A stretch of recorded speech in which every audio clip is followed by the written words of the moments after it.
নির্বাচনী ইশতেহার বাস্তবায়নকে নতুন যুদ্ধ বলে মন্তব্য করেছেন প্রধানমন্ত্রী তারেক রহমান।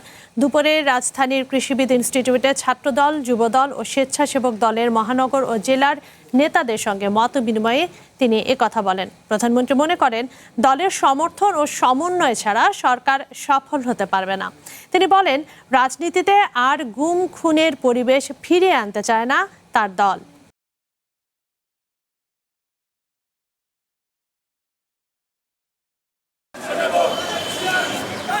দীর্ঘদিন পর দলের সাংগঠনিক অভিভাবকের সাথে মতবিনিময়, তাই সকাল থেকেই রাজধানীর কৃষিবিদ ইনস্টিটিউশনের আশেপাশে ছাত্রদল, যুবদল, স্বেচ্ছাসেবক দলের নেতাকর্মীদের এই অবস্থান।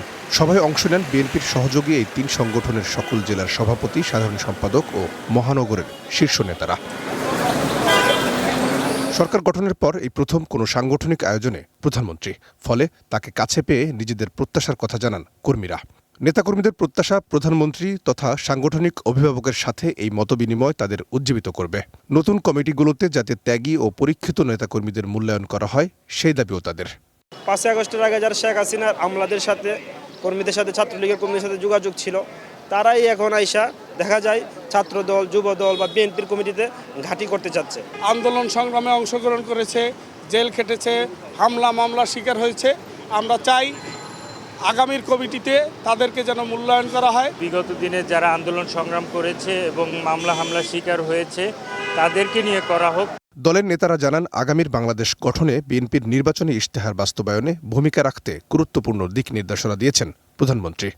আমাদের তৃণমূলের প্রতি যে বার্তা দিয়েছেন, সেটা হচ্ছে কীভাবে জনগণের পাশে থেকে, জনগণের সাথে থেকে, জনগণের ক্ষমতায়নের মাধ্যমে রাষ্ট্র পরিচালনায় বিএনপির যে ইশতেহারে প্রণীত বিভিন্ন নীতিমালা রয়েছে, সেগুলো বাস্তবায়ন করা যায়। সরকার, রাষ্ট্র এবং দল, এটার মধ্যে যে একটি নিবিড় সংযোগ, নিরবচ্ছিন্ন একটি সম্পর্ক রাখা দরকার, সেই গুরুত্ব আমরা উপলব্ধি করতে পারছি।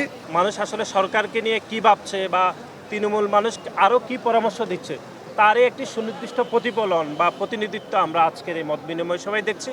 নির্বাচনে বিজয়ী হওয়ার পর বিএনপির ইশতেহার বাস্তবায়নকে নতুন যুদ্ধ উল্লেখ করে তারেক রহমান বলেন, দলের সমর্থন ও সমন্বয় ছাড়া সরকার সফল হতে পারবে না। এবং বিএনপির সফলতা তখনই নির্ভর করছে যখন আপনারা এখানে উপস্থিত প্রত্যেকটি মানুষ এবং আপনারা যাদেরকে নেতৃত্ব দিচ্ছেন তাদেরকে সাথে নিয়ে সরকারের পেছনে এসে না দাঁড়ান।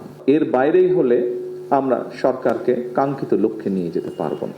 গুঞ্জন আছে, প্রধানমন্ত্রীর সাথে বিএনপির এই তিন সহযোগী সংগঠনের নেতাকর্মীদের মতবিনিময়ের মধ্য দিয়েই শুরু হলো নতুন কমিটি গঠনের কার্যক্রম। রহিম রুমন, ওয়ান নিউজ, ঢাকা।